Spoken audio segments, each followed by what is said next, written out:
long time haven't spoken, and throughout all those videos this is the English video, and we had a meditation camp for 3 to 4 days, depending on whether you count it as full days or half days. And we did a couple of channelings, and I will describe a short information of one of those channelings about ancient pyramid technology, and this also involves in Stonehenge. And what I understood, Stonehenge was a teleportation technology between the planet which is now being destroyed, the Phaeton, and Earth. And I will describe how this works a little bit from the information that was brought through channeling. And the funniest thing is that people still believe that pyramids are actually built by humans, and this is the funniest thing actually. Well, let's say it's not about that the humans build the pyramid, but it's a matter of how nowadays humans or human mind thinks that they were built, putting into perception that those were slaves that built, and they used like mechanical tools like shelves and you know, stuff like that to build actually the pyramids. And this is the funniest thing. I think it's a comedy to see how people describe how were the pyramids built, but you know, nobody actually puts to the perception of how much material, and these are not 2 or 3 pyramids, there are actually some 5 or 6 pyramids there, and you know how much blocks and how much tons and how much everything, and you know how much slaves do you actually need to build such a thing, and the precision of it also as well. So putting this to perception is that they are not actually built by slaves, and if they were built by slaves, you would need like hundreds, thousands, or millions of slaves. And if you build it for like 20 years, then there's a typical regression of the human force. I mean, like human, you know. Anyway, that so many dead people there would be. Imagine 1 million people building pyramids to make it in 20 years. So many dead bodies. So, and if there were 1 million people, they would not have the place where to, you know, move around if they were too close. So 1 million people at a time could not build them actually. So, and no dead bodies found. And now about the channeling information.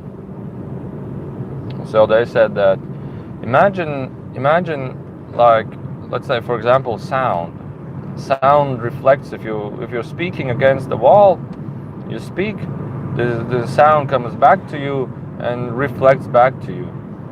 And they said it's also the same as light.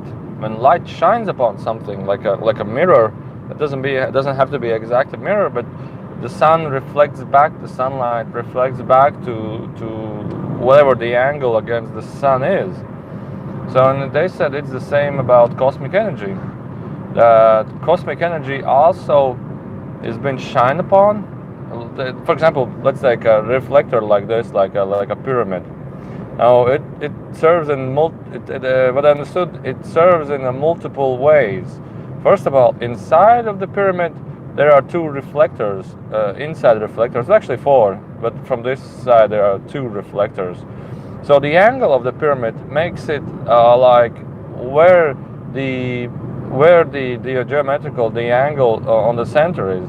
So for example, if the pyramid is a little bit narrower, then the reflection gets to the center of the pyramid, from the bottom and from the sides and from the both sides. It gets to the center, and in the center, this is where the most energy is being accumulated. For example, if you were in the absolute center of the pyramid and you start meditating, the energy reflects back to you from both 4 sides. And this is the interesting thing, because it's much easier for me to channel if I have a roof on my head. Now this is the funniest thing. Why? And I never paid attention to it after this channeling. And the answer is because when you do channel on the roof and walls around you, the energy, what is inside you, reflects back to you. And when it reflects back to you, it amplifies, it amplifies, it amplifies. So whether you're in the pyramid meditating, you start meditating, you start perceiving this positive energy, and it doesn't go nowhere. It reflects back to you, thus amplifying you over and over and over again. Now let's talk about the outside of the pyramid. The outside of the pyramid are reflectors of the surrounding cosmic energy. And what I understood, there are two effects in this case. One effect is that energy comes from above, slides down. This is the one effect. And most energy is being acclimated on the side where it slides down. But the Giza pyramids at this moment, they are being halfly destroyed because the side surface is not flat anymore. It's not. The flat surface is being destroyed, and it's being destroyed. What I understood is about there were pole shift, and there was deep waters and winds and everything, and it destroyed also Stonehenge a little bit and destroyed also the pyramid a little bit. That's what I understood from the channeling. I don't know exactly what happened, but channeling to me is more related and more true information than anything else. And it finds correlation through on time going. At first, I cannot find correlation at some far things, but after a week, after a month, everything comes together. I know what they meant by this. I know what they meant by that. But then you find evidence to the channeling information to be true. So anyway, continuing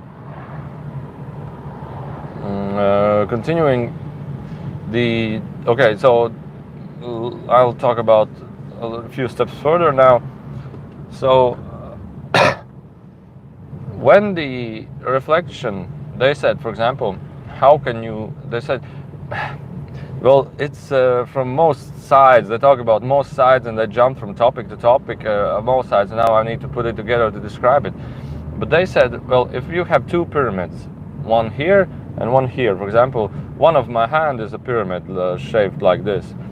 And if you have two pyramids next to side each other, if, for example, a sun or an energy source like a planet or something is shining from above to those pyramids, then the pyramid reflects that energy and reflects it to the center, and the other pyramid reflects that energy, reflects it to the center, and at the center there is the most energy accumulation. So then I thought, well, yeah, I need to check whether those pyramids are perfectly next to each other, and then there's the most energy being accumulated. And what the being said is that now that energy can be adjusted. It can be adjusted to a specific frequency or a specific tone, and you do this adjustments by using the material that reflects, the size of material that reflects. And they said another thing, that sometimes you need the shield, the reflection shields reflect a planetary state back to the center. So basically, if a Saturn, Jupiter, or whatever the planet is more active at night, so the planet or Jupiter, whatever, is more active at daytime, therefore the energy concentration in the center will change. And they said from more denser energy, it would be from more anti-gravity energy to more sparkling and sprinkling like energy. And what it means is basically, they said, well, the denser energy you can use to manipulate matter as gravity as such, but the sparkling, shinier energy, that's like a softer energy, they said you can use for purposes of things. And they started sharing a light bulb. Well, basically they said a light bulb is in a vacuum, and the light bulb, when it consists a little bit of that energy, they said, like in the light bulb there